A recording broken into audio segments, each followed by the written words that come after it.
kuidas siis tegelikult on, aga ärge avage kohe kõiki kaarte, et tavaliselt vaadatakse otsa ehitajale esimese asjana, et kui ma ostan endale uue korteri või maja, siis ma vaatan otsa ehitajale, et sina ju vastutad. Küsimus on pikk, aga vastus on lühike, et pädev isik vastutab. Aga oleneb asjast on ju, et loomulikult kui keegi ostab endale kodu või tellib ehitust, et terviku eest vastutab ikkagi ju peadevõtja, aga seal on ju veel mitmeid nagu selliseid ikkagi alateemasid nagu projekteerimine ja materjalid ja muu selline asi, et tegelikult igaüks vastutab oma tüki eest. Terviku eest kahjuks vastutab peadevõtja. Sa avad tegelikult järgmise küsimuse ka, aga avasid juba, aga ma annan teistele ka võimaluse vestelda, et mis nende arvamus on? Vaatame, kas positsioonid erinevad? Ei, selles mõttes ma olen igati nõus. Igaüks vastutab selle eest, mida tema teeb, teiste eest vastutada saab selles mõttes, et otseselt vastutab see, kellega leping on. Et kui ostja ostab peatöövõtjalt või arendajalt korteri, siis arendaja vastutab ostja ees ja arendaja läheb edasi seda otsima süüdlast või vastutajat. Aga üldiselt on täpselt nii, et igaüks vastutab selle eest, mida tema teeb. See vastus vist hakkab natukene korduma selles mõttes, et igalühel on kindlasti oma lõik, mille eest ta vastutab, aga selle suure pildi hoidmine on vist see peamine küsimus. Lepingulised tingimused samamoodi seal juures, et kõige parem on see, kui see vastutus ära jagatakse siis selle protsessi ajal selgelt, ütleks ma. Et kindlasti on materjalitootjatel oma toodete tootmise ees vastutus, seda reguleerivad ka nii-öelda määrused ja õigused ja seadused, aga kus kohas see ulatus lõpeb, et see on nagu see küsimärk, et ma panen oma toote paika, aga mis selle ümber juhtub ja mis selle ümber ja lähedal nii-öelda toimuma hakkab, ma arvan, et see suure pildi hoidmine peaks olema kuskil mujal. Ja alati on hea vaadata ehitaja poole, et tema hoiab seda asja koos, eks ole. Ega õnneks või kahjuks on Eestis olnud ja on ka praegu nii, et ehitaja on alati kõigest süüdi. Et sellest me ei pääse, aga reaalsus ikkagi on see, et igaüks vastutab oma tegevuse eest. See on kuldreegel. Et mul on muidugi hea meel, et kõik võtavad vastutuse. Et te kõik olete valmis vastutuse võtma, aga ma siis küsin sellise ikkagi reukalik küsimus, et aga miks on ikkagi nii, et kui läheb ehituseks või maja on juba valmis, siis kõik näitavad eri suundades näpuga, et kes on süüdi. Et me küll teadlikult võtsime kõik siin vastutuse, aga vaidlused tekivad ikkagi. Miks see nii on? Ma usun, et jällegi siin on Marekil nagu kõige ausam alustada. No tegelikult ega siis ju vaidlused tekivad millest, on ju. Ma täitsa huvi pärast vaatasin sellist asja, et meil on täna üks projekt, millega me tegeleme ja projekti seletuskirjas on 4 lehekülge erinevaid nõudeid, norme, standardeid, määruseid, milles on veel omakorda, eks ole, kõikides kümneid, sadu lehekülgi mingisuguseid arvparameetreid, mida iganes, eks ole. Ja tegelikult ei ole ju sellises ehitusprotsessis ju, et peatöövõtja ei ole võimeline mitte kunagi omama sellist, ütleme siis ressurssi, aga kompetentsi, et kontrollida kõike seda, mis projektis on projekteeritud, et see vastab ka kõikidele nendele välja toodud siis regulatsioonidele, eks ole. Ja et väga tihti ongi nagu sellised olukordi, millest tekivad vaidlused, on ju. Vaidlused võivad tekkida näiteks sellest, et projektis on mingisugused materjalid, mingisugused lahendused, peatöövõtja paigaldab need sinna projekti järgi ära, projekti pole tema tellinud, aga ajas hakkavad need näiteks, ma ei tea, lagunema midagi tuleb kuskilt maast ülesse. See tähendab seda, et kusagile oli projekteeritud kas vale materjal või vale lahendus, eks ole. Aga peatevõtjal ei ole, nii nagu ma ütlesin, ei ole ikkagi alati seda võimekust ja ka seda kompetentsi, et kõike kontrollida alati, et kas nüüd see asi sobib täpselt siia, kas see sobib sinna. Et sellepärast ongi see, sealt tekivadki need vaidlused, et kuna ütleme tervikuna võib-olla vastutab küll peatevõtja, aga peatevõtja ei taha vastutada selle eest, et näiteks kui projekt on tellija oma, et siis projekti on valitud vale lahendus, eks ole. Et see vastutus ja sealt tekivad need vaidlused, sealt tekivad need erinevad kaasused, ka juristidele, kellel iganes, eks ole, ja mida siis tuleb päeva lõpus lahendada, eks ole. Seda ma arvasin, et kohe hakatakse süüdistama projekteerijat ja see on täiesti ootuspärane. Ja selles mõttes me olime kõik nõus, et me kõik vastutame, aga mis siis edasi saab? Me võime küll öelda, et jah, mina olen süüdi, aga mis saab edasi ja mis määral keegi vastutab, millega ja kuidas see asi ära lahendatakse, selles on suuremad vaidlused, mitte tingimata selles, et vaieldakse vahepeal ka selle üle, et mis siis tegelikult valesti oli, kas oli lahendus vale või oli midagi muud teistmoodi, kui projekteerimise ajal eeldati. Et projekteerijana pean ütlema seda, et me vastutame, aga me ei saa vastutada rohkem, kui meil on endal võimekust neid asju lahendada. Selles mõttes, et me võiks küll ehitada üles ka sellise süsteemi, kus kohas projekteerija vastutaks kogu naha ja karvadega, aga see lõpeks lihtsalt sellega, et 2 varianti, et kõigepealt, kas meil pole projekteerijaid, sellepärast, et kõik on läinud pankrotti, või siis teine asi, mis peab toimuma, on see, et projekteerijad peavad saama piisavalt suureks. Ehk siis kas projekteerijad võtavad enda alla peatöövõtjad või peatöövõtjad võtavad enda alla projekteerijad, et me saaksime pakkuda seda lahendusi ja vastutust suurema paketina, kui me tahame ehitada sellist süsteemi üles, et see, kes mingi lahenduse valib, vastutab selle eest täielikult, kui see lahendus peaks olema millegi pärast probleemne. Väga hea point on ju, aga selles mõttes, et kui me peatöövõtjana ka tellime näiteks, või ka tellija tellib projekteerimisteenust, eks ole, siis ta ju eeldab, et projekteerija on samamoodi pädev. Ta valib sellised lahendused, materjalid, mis vastavad kõikidele nendele 127 nõudele, et need sobivad antud kohas kasutamiseks. Ja ütleme siis, et kui see kahju, näiteks kui tekib mingi kahju, kui see kahju on pärast tegelikult suurem kui see projekteerija, ma ei tea, vastutuse ulatus, et kuidas siis seda kahju kes see selle siis peaks maksma? Et kui projekteerija ütleb, et tema suudab vastutada siis mingisuguse enda töö ulatuses, samas see töö on ju tema tehtud. Kes arve saab pärast? No seda juristid selgitavadki välja lõpuks, kes siis arve saab, aga võetakse sellelt, kelt on võtta kokkuvõttes. Et projekteerijalt võib võtta kõik ära, mis temal on, aga kui see saab otsa, siis vaadatakse järgmise osapoole. Ja ega lõpuks maksab, kõige suuremas plaanis maksab selle kinni tellija. Kas siis sellega, et ta maksab rohkem kindlustuse eest, kaudselt küll maksavad teised osapooled, aga see kõik läheb selle ehituse hinnale juurde. Et lõppkokkuvõttes on lihtsalt, peab süsteem olema selline, et neid vigu oleks võimalikult vähe. Ja küsimus ongi selles, et kuidas me tagame selle, et näiteks need projekteerijad, kes on teinud vea, need saaksid oma seda kogemust kasutada järgmine kord teha vähem vigu, et see ei jääks neile esimeseks ja viimaseks korraks eksida ja rohkem seda ei juhtu, sellepärast et rohkem nad enam tegutseda ei saa. Hea küll, mul on teil juba see klaassein on vahele ehitatud, ma nüüd pöördun teisele poole. Et on toode, oletame, et see on peaaegu õigesti paigaldatud. Kas siis järelevalve suudab iga kord kohe ära tuvastada, et kuskil on viga ja näitab näpuga kelle poole ta siis esimesena näitab?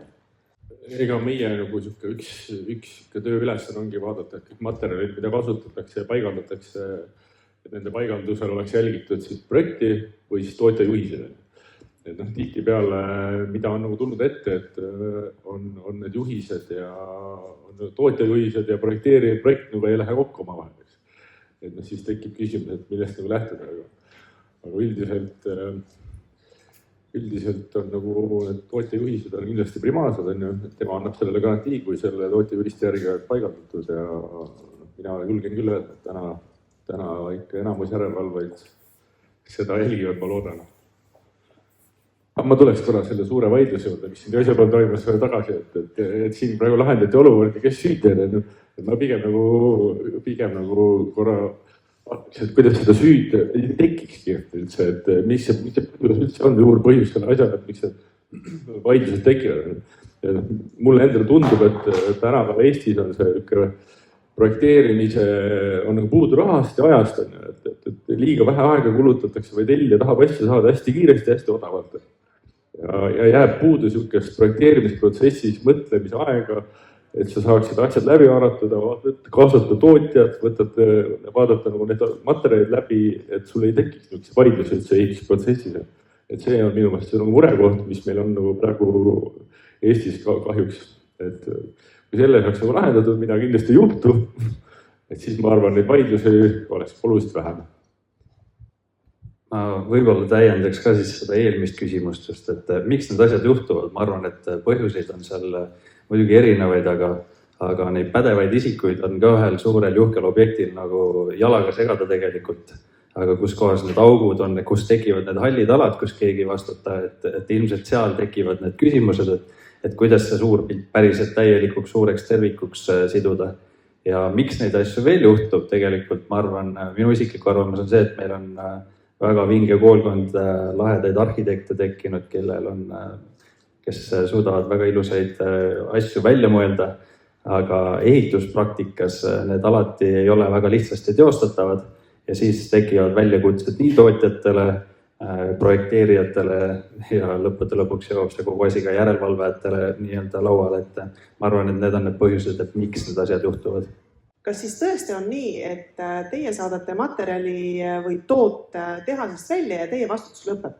Ei, kindlasti mitte ja tihtipeale me oleme ka harjunud avastama ennast nii-öelda arhitektiga ühe laua taga, kus me juba mõtleme joos neid lahendusi välja ja siis tavaliselt, kui see protsess on selline, siis sünnivad ka murevabamad nii-öelda asjad meie jaoks, aga tootja vastutus, kuna meie nagu kohas nii-öelda tootja ei ole, siis Eesti mõistes me oleme nii-öelda tootja ja paigaldaja ja meile on ka nii-öelda oma projekteerimine ja tegelikult on tootjana meil ka vaja, et meil oleks pädev isik, kes vaatab üle neid lahendusi ja ütleb, et jah, need asjad vastavad nõuetele, reeglitele, regulatsioonidele.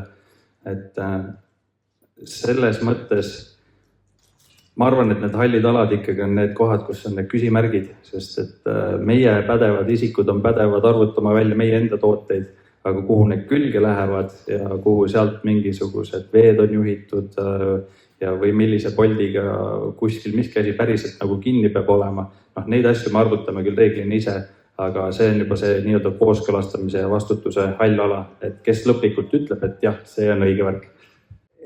Selles mõttes see juba öeldi välja ka, et probleemid on enamasti mitte sellega, et pädev isik ei ole olnud piisavalt pädev, vaid selles, et ükski pädev isik pole seda konkreetset kohta lihtsalt vaadanud. Just need hallid alad, mis jäävad kas siis erinevate osapoolte vahele või siis mingil muul põhjusel jäävad tähelepanuta ja see ka kiirustamine, mis Oliver välja tõi, on väga õige märkus või õige probleem. See, et meil jäetakse liiga vähe aega projekteerimiseks just nagu viimastes staadiumites või tööprojekti tegemiseks. Et see on ka arusaadav, et sellel ajal, kui ehitajaga on leping sõlmitud, siis on tellijal juba suured rahad mängus ja ta tahab võimalikult kiiresti tulemust teha. Ja see tähendab, et sellepärast meil ei jäägi enam aega nagu juba siis koos ehitajaga lõplikult asju paika panna.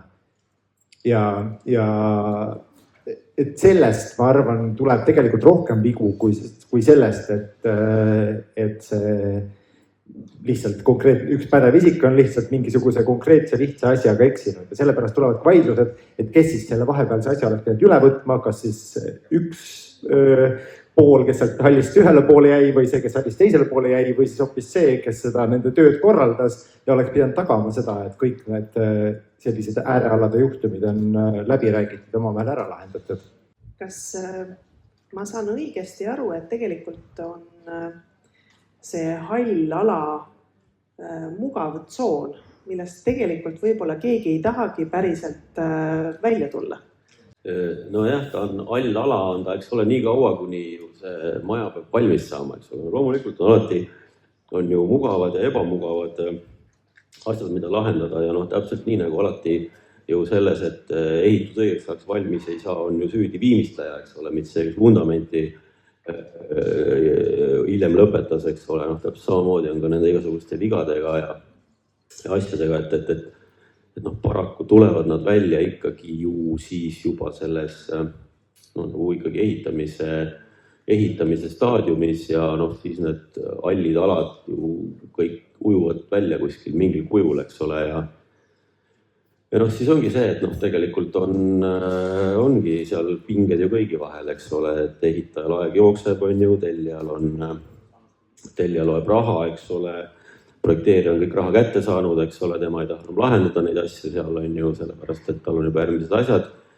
Ja tegelikult ega siis kõik jah, võib-olla tõesti taandub ühest küljest ka sellele ajale, et on projekteerimiseks vähe aega, aga teiseks ka see, et tegelikult eks ikka seda projekteerimist peab samamoodi juhtima, eks ole, nii nagu peatööotja juhib ehitamist, on ju, et on, võivadki olla nagu head konstruktorid, head arhitektid, head tehnosüsteemide projekteerijad, kõik võivad olla nagu väga head ja väga pädevad, aga seal vahel peab olema üks juht, kes nii-öelda vaatab, et need halli alasid ei ole täpselt nii nagu ehituses on projektijuhid, objektijuhid, kes vaatavad, et ükski põrandaliist õhku rippuma ei jää ja mis iganes, eks ole, et ma arvan seda, et tegelikult projekteerimises peaks ka võib-olla rohkem sellele nagu sellisele protsessi juhtimisele nagu kulutama ressurssi ja raha, et need asjad, nagu neid halli alasid tegelikult ei tekiks, eks ole. Mulle tundub, et see on hästi suur selline puudujääk täna ikkagi. Kui me tagasi selle vastutuse juurde jõuame, siis mille eest siis projekteerimise projektijuht vastutab? Projekteerimise projektijuht vastutab selle eest, et asjad tegelikult kokku sobiksid, on ju.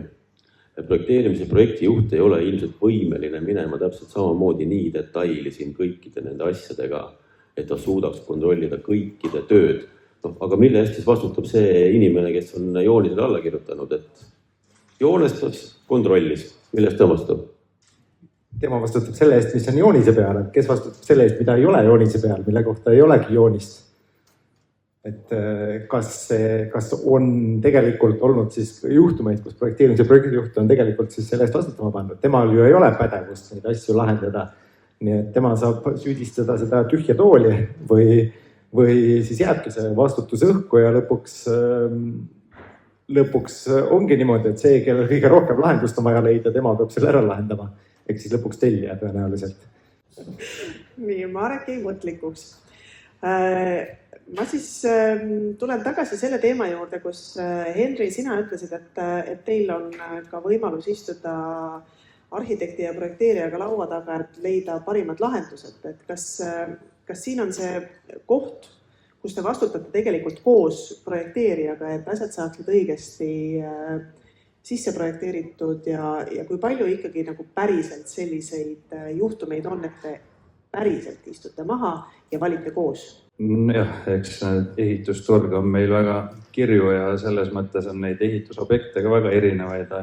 Aga ma julgeks öelda, et Merkoga meil on väga hea koostöö olnud väga erinevate objektidel, kus nemad siis juba arendajana tegelikult on võtnud arhitektid ja erinevad siis materjalitootjad laua taha õigel hetkel. Kui räägitakse nagu põhimõttelistest sõlmedest, et kuhu mingisuguseid asju kinnitatakse ja kuhu mitte, et me oleme näinud väga palju erinevaid jooniseid tegelikult, kus on asjad ka nii-öelda õhku joonistatud või on nii-öelda illustratsiooni tasemel. et sellistel puhkudel ongi keeruline, aga siis see vähemalt hakkab mõte liikuma. Praktikas seda juhtudest, kui kahe sõrme peal või kahe käe peal peaks neid kokku lugema, siis nad jäävad siia 3 sõrme peale statistiliselt. Et jah, seda võiks rohkem praktiseerida ja seda on võimalik praktiseerida ainult siis, kui ongi aega ja tegelikult see aeg läheb lõppude lõpuks tihtipeale ikkagi ära ja olgu siis tellijatest tulenev või mingitel muudel põhjustel. Ja tegelikult kogu see nii-öelda konsultatiivne tegevus ja kõik see on ka raha ja see ehitustegevus on kiireks läinud ka sellepärast, et on vaja kulusid hoida kontrolli all ja asjad võimalikult soodsalt kätte saada, et see asi nagu ei plahvataks nii-öelda rahaliselt tellija või siis lõpptarbija jaoks. Ma arvan, et seal on ka mõned vastused peidus. Oliver, kas järelevalve on päriselt ennetav partner või saabub ta tegelikult alles siis, kui viga on juba sisse projekteeritud või on hoopiski juba sisse ehitatud? Ütleme, et tänapäeval ikkagi järelevalve kaasatakse üldiselt ehituslepinguga. Levinud praktikaga on ka üks eesrindlikumaid tellijaid, kes juba kaasavad projekteerimisprotsessis, kus saab oma sisendi anda projekti juurde. Pigem meie töö mõte on ikkagi ennetada, et juba tööprotsessi käigus juba avastada puudusi, kui hakatakse juba vales suunas jooksma, et see asi juba koheselt õigele suunale ära muuta, eks, et see oleks ideaalne lahendus, aga eks selle taandub niisugusele ajale ja rahale, et me üldiselt kutsutakse meid, kui töö on valmis, tule vastu võtma, vaata üle, et siis on üldiselt, kui viga on sees, siis on viga sees selle peale. Aga kui sa ütled, et te olete ennetav partner, siis ja te teetegi oma ettepanekud ja parendused, kuidas ehitaja tavaliselt neid vastu võtab või kuidas näiteks projekteerija neid vastu võtab? Ehitaja võtab hästi, projekteerijad mõned ikkagi vaidlevad vastu, aga ega seal meie taandub jälle selle vastutusele, et kui me ütleme, et igat asja ehitustehniliselt saab igat asja lahendada ikkagi erinevalt inseneeriapõhiselt.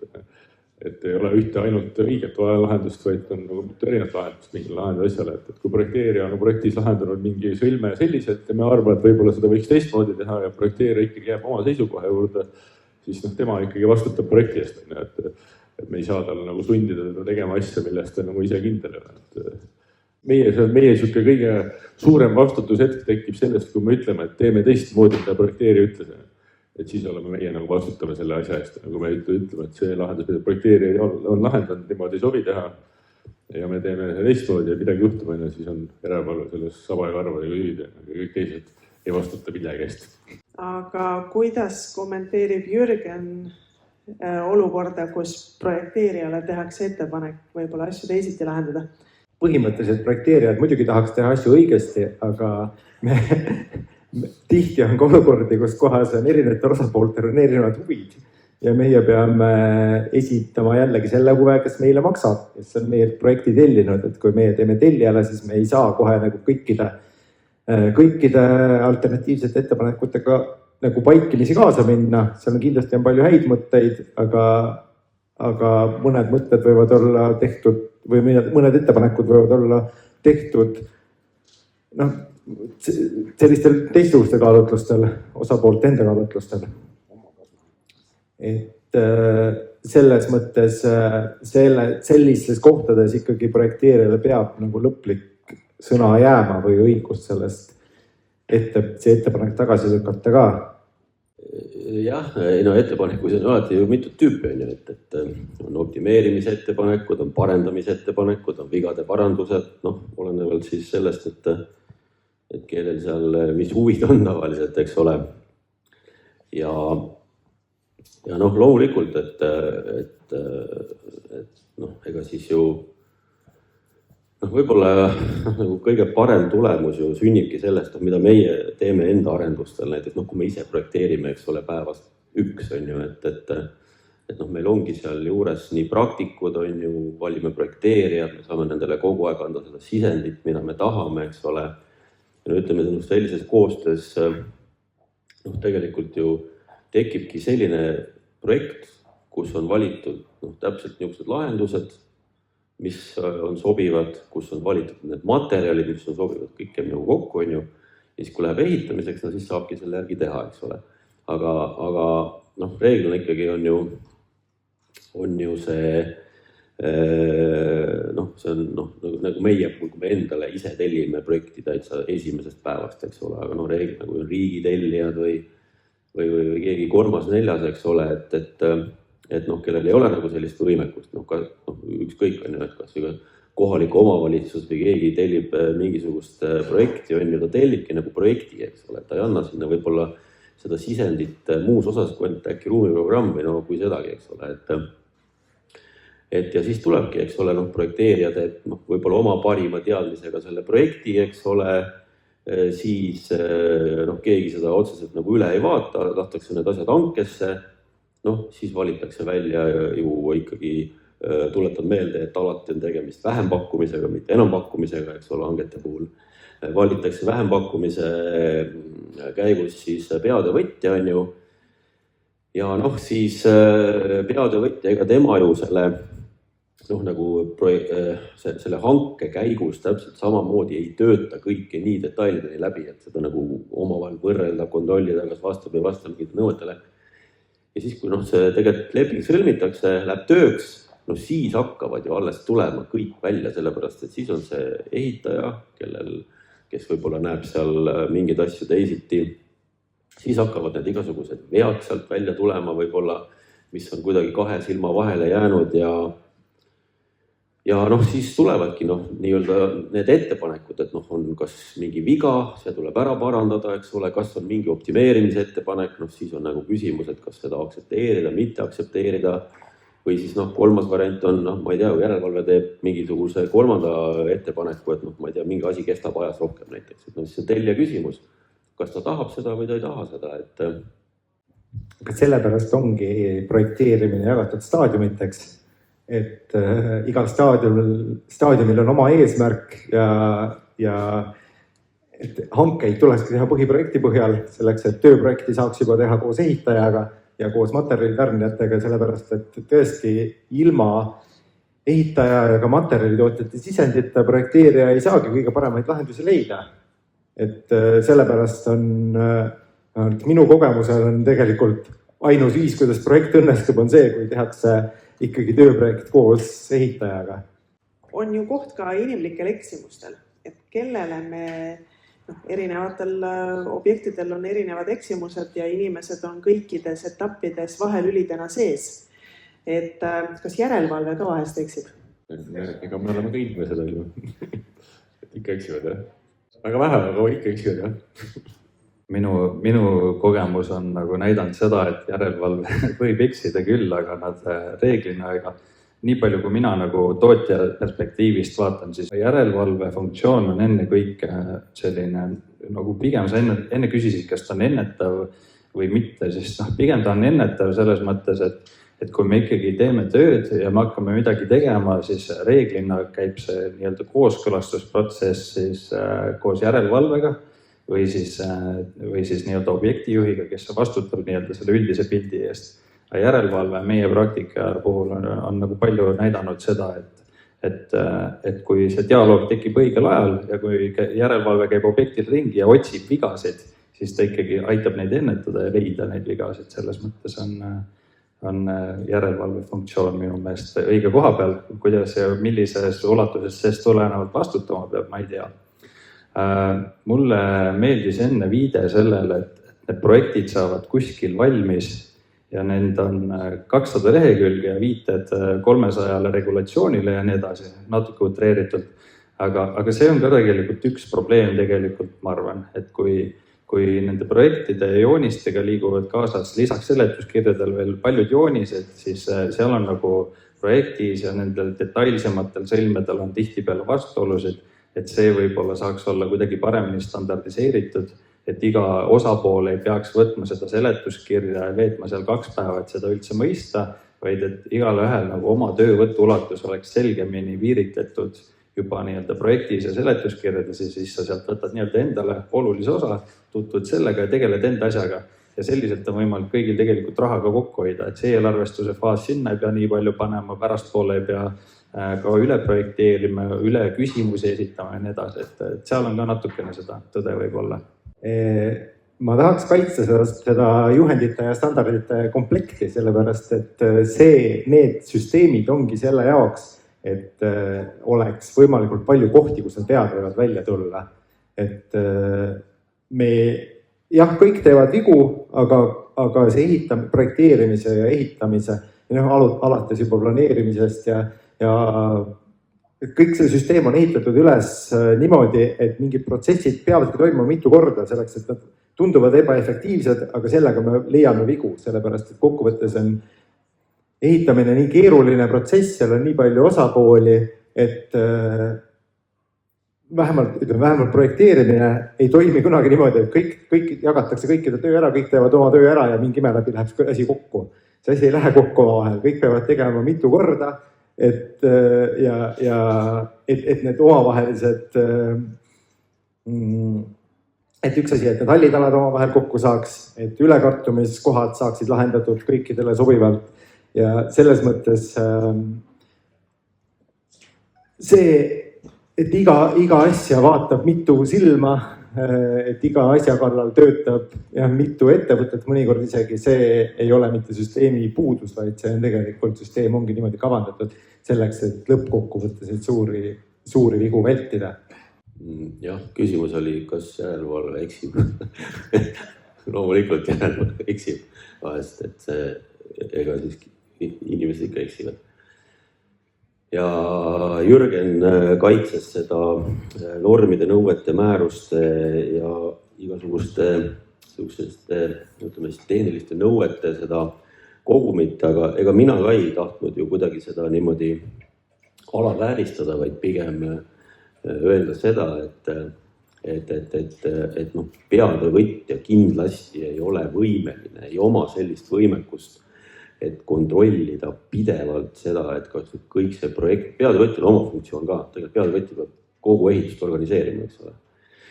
Et meil on inimesed küll, meie ressurss on ka piiratud, et ütleme üks suure objekti ehituse eelarve koosneb umbes 2800 kuni 3000 erinevast reast, kus on taga siis sadu hankeid, ma ei tea, mingisuguseid sadu tarnijaid on ju.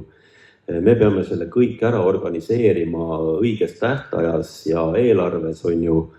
Ja selles mõttes, et see on meie nagu niisugune hästi suur funktsioon on ju, et me peame selle kõik asja nagu kokku tõstma. Aga me selle käigus ei jõua kontrollida pidevalt seda, et kas kõik teised on nüüd oma töö hästi ära teinud on ju. Et meil ei ole seda võimekust ole. Meil on loomulikult võib-olla meie objektid on ehitatud ikkagi päris suure hulga erinevate taseme inseneridega, aga kindlasti ei ole see piisav, et kontrollida kõike seda, mis on siis enne tehtud ja kas kõik, et kas kõik vastab sellele, millele ta vastama peaks. Nii et kui ma nüüd raamatupidajana Harjumaalt ütlen, et minu meelest on puudu siis vahel üks lüli veel, kes kontrollib kontrollijaid. Et kas see positsioon oleks õige, sest see kindlustaks justkui ära nii ehitaja, see kindlustaks ära nii projekteerija, see kindlustaks ära järelevalve eksimused ja ka tootja eksimused, et oleks kontrollijal veel üks kontroll. Kas see lahendaks probleemi? No see on hea küsimus, et neid kontrollijaid ei ole selles mõttes ilmselt kunagi liiga palju ja neid ei ole ka kunagi liiga vähe, et see optimaalse augu nii-öelda sihtimine võib-olla ongi kõige keerukam asi ja võib-olla siis ma tulen selle nagu küsimuse juurde tagasi, et kes siis ja kust millist pädevust lõppude lõpuks ikkagi peab omama ja see jõuab ikkagi sinna samma kohta tagasi, et täiesti arusaadav on see, et ehitaja ütleb, et tarnige meile need asjad, olgu ta siis aken, uks, piire või rõduklaas ja meie teeme sinna vastu, teeme oma toote valmis, oma parima nii-öelda teadmise juures, vajadusel küsime küsimuse juurde ja nii edasi. Aga nüüd võib-olla nagu isegi suurem küsimus on siin see, et kas teostatakse või kas see ehitaja jõuab isegi järelevalvet teostada sellele, et kas see lahendus on välja töötatud pädevate isikute poolt. see on nüüd nagu juba järgmine level, sest et me teame, et nagu siin juttu oli, et vähempakkumine ja vähempakkumine tihti tähendab seda, et on turul väga palju erinevaid tegijaid ja kõikidel ei pruugi olla kõiki pädevusi, aga pakkuda ikka tahaks, sest et raha ju see meeldib kõigile. Kas oleks vaja veel ühte kontrolli ja kontrollijat? Ei oska öelda. Kontrollid võib lõpatusel on ju. Pigem ikkagi teeks kohe hästi, aga siis ei pea kontrollima. Aga selle Mareku selle probleemid, mis ta alguses välja tõi, selle projekteerimise, projektijuhtimise teema, et seda teema rahustuseks võib öelda, et varsti tuleb TTÜ-sse õppekava, hakatakse projekteerimise, projektijuhti õpetama, et siis on meil kohe üks kontrollimis tasand juures. Mina arvan, et ei ole vaja kontrolli ja kontrollijat, eks ole, selles mõttes, et ütleme, meil Merkos meil on oma kvaliteediosakond, on ju, et kes kontrollib siis meid nii-öelda, on ju, ja kes tegelebki selliste kaasustega hästi palju, on ju, ja kaevab seal nendes normides, nõuetes, pädevates isikutes, kus iganes, on ju. Aga tegelikult see vastus käis siit läbi, on ju. Tegelikult on aega vaja selleks, et mingit korralikku asja teha, on ju. Et ega siin mitte midagi muud ei olegi vaja, tegelikult on vaja aega, on ju. Kui projekteerija ütleb, et tal läheb selle projekti tegemiseks, ma ei tea, 10 kuud, siis ei ole talle ju mõtet öelda, et kuule, tee 8-ga. Või tee 2-ga. Tema on hinnanud oma, ütleme siis, kogemusest, pädevusest tulenevalt mingi aja, kui palju tal kulub selleks, et teha siis tõesti niisugune nagu nõuetele vastav projekt. Aga kui kogu aeg on niisugune see rahaline surve on igalt poolt on nii tugev peal, siis ei olegi võimalik ju, et projekteerijal teha oma tööd kuidagi hästi ja see kandub nagu edasi nagu järgmistesse nendesse etappidesse. Ma isegi natuke ütleks seda, et üks kontrolli ja kontrollijat ei ole vaja, aga projekteerijatel on väga aega anda selleks, et nad saaksid siis nagu tegeleda ikkagi selle tööga, mida nad teevad, on ju, aga nad ise ju on kõige paremad hindajad, et kui palju nendel siis nagu päriselt selleks aega kulub, sest ega siis iga asja taga on inimesed ja tegelikult inimtunnid ju tegelikult on ju. Nii et mina arvan, et kontrollijat vaja ei ole, aga aega võiks olla nagu natuke rohkem. Aga hea, mulle tundub ka, et me saame sõpradele laiali minna ikka. Et ma olen pigem seda meelt, et kui me lisaksime veel ühe kontrollimistaseme, see muutuks formaalsuseks, milleks natukene on ekspertiisi staadium, mida huvitaval kombel keegi pole maininud siiamaani. Milleks see on muutunud, et see on lihtsalt järjekordne linnukene, kellel jälle pole aega üldse projekti süveneda ja kedagi nagu väljastpoolt veel juurde tuua, et sellest otseselt, see lihtsalt, kui me võime tulla tagasi vastutuse juurde, et see hajutab vastutust, see loob illusiooni, et keegi on üle vaadanud, aga tegelikult see ei aita midagi, kui keegi formaalselt veel vaatab üle, et kas kõikidel on vastavad pädevustunnistused, mis on järjekordne selline tihtipeale selline formaalsus, et mida see pädevus tähendab, et mis asi on formaalne pädevus, mida kontrollitakse ja mis asi on see, kes tegelikult midagi teha oskab. Need alati ei pruugi kokku langeda. Aitäh, te tegelikult liigute juba täitsa õiges suunas ja sinna ma tahangi välja jõuda, aga ma alustan siiski tootja poole pealt. Selleks, et see nii-öelda vestlust nagu kokku võtta ja selleks, et me saaksimegi päriselt sõpradena laiali minna, et me teeme siin küll üksteisele komplimente, aga natukene nagu torgime ka, et palun nimeta 2 asja, kuidas saab siis seda ahelat nii optimeerida ja samas ka õiglaselt jagada, et kõigil oleks vastutus ja et nad päriselt ka vastutaksid ja vaidluseid ei tekiks. Jah, eks see võib-olla on nagu selle kvaliteedi juhtimise nagu point. Üks asi võiks olla, seda on keeruline sõnastada, aga projekti juhtimise mõistes tähendab see fikseeritud kokkulepeteks, et kui neid kooskõlastusi tehakse, et need dokumenteeritakse alati ja see on suuresti selline bürokraatia, mida võib-olla tasub teha selle jaoks, et kokkulepped oleks fikseeritud ja vastutus jaotatud. See on siis lahendus number 1 ja teine on mul väga hea lihtne võtta, seda just öeldi mitu korda, et aeg ikkagi, ja aeg annab võimaluse neid asju teha nii-öelda läbi, et näidistooted, näidislahendused ja kui sobivus on kinnitatud, kõik noogutavad ja on asjaga rahul, et siis saab asjaga edasi minna. Jah, selles mõttes ma ei oska midagi väga unikaalselt öelda siin, et põhimõtteliselt ikkagi üks asi on jah, see aeg ja teine asi, et jah, kui nüüd päris alguse juurde tagasi tulla, siis ma arvan, et tegelikult see isikliku vastutuse tunnetamine on ikkagi ka oluline. Kõik peavad aru saama, mida nad teevad ja et see on tegelikult tähtis. Ja selle mõttes ma ei taha projekteerijana jätta muljet, et me ei taha vastutada.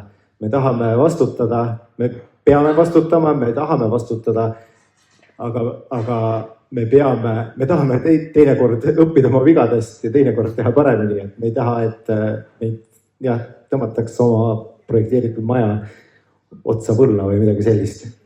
Järelevalve?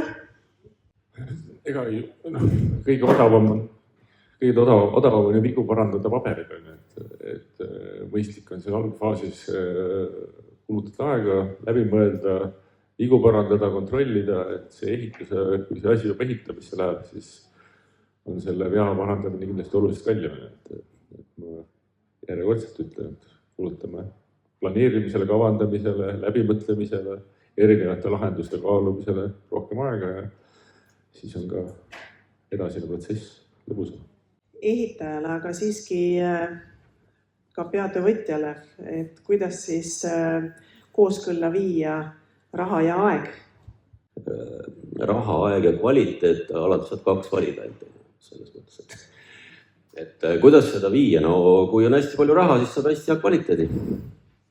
Kui on hästi vähe raha, siis tuleb nagu tuleb. Seda ma nüüd ei tea, vaata, ma olen nagu selles mõttes Oliveriga sama meelt, et mida rohkem on ikkagi aega ette valmistada, seda parem peaks olema tulemuseks. Sest ehitamine on tohutult kallis.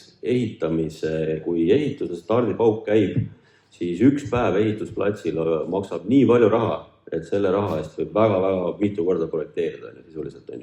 Et tegelikult see ongi nii, kui kõik need masinad, kopad, vaiad, asjad seal juba sõidavad objektile, siis selle ühe päeva hind on ikka väga-väga suur. Mis tähendab ikkagi seda, et tuleb teha eeltööd paberil, võimalikult palju sinna kulutada aega ja ma arvan, et siis sünnib nagu see selline kõige parem lahendus. Ja eks me nüüd näeme, meil on nüüd käsil nüüd küll teine alliansleping, et see on siis selline lepingu vorm, et kus me kõik oleme üks meeskond, et seal osapooli ei ole. Et me Merkos oleme ühte allianssi teinud siin sügisest ja nüüd ühte me kohe hakkame tegema, nii et eks me siis näeme, kuidas seal need tulemused tulevad ja kuidas seal need asjad valmis saavad, aga ma arvan, et võib-olla see on ka üks niisugune koostöövorm, et kus lihtsalt kogu see projekteerijad, ehitajad, tellijad ongi üks meeskond, päevast üks, ja mul on küll nagu usku, et see asi võiks päris hästi lõppeda iseenesest tulemusena. Aitäh, kuna meie aeg on tegelikult lõpukorral, siis ma arvan, et me leidsime küll selle kuldse võtmekese, et mis see lahendus siis on aeg, aga ehitaja peab lihtsalt leidma rohkem raha veel, et seda aega peab kinni maksta. Ja tellija peab raha leidma. Aga aitäh teile!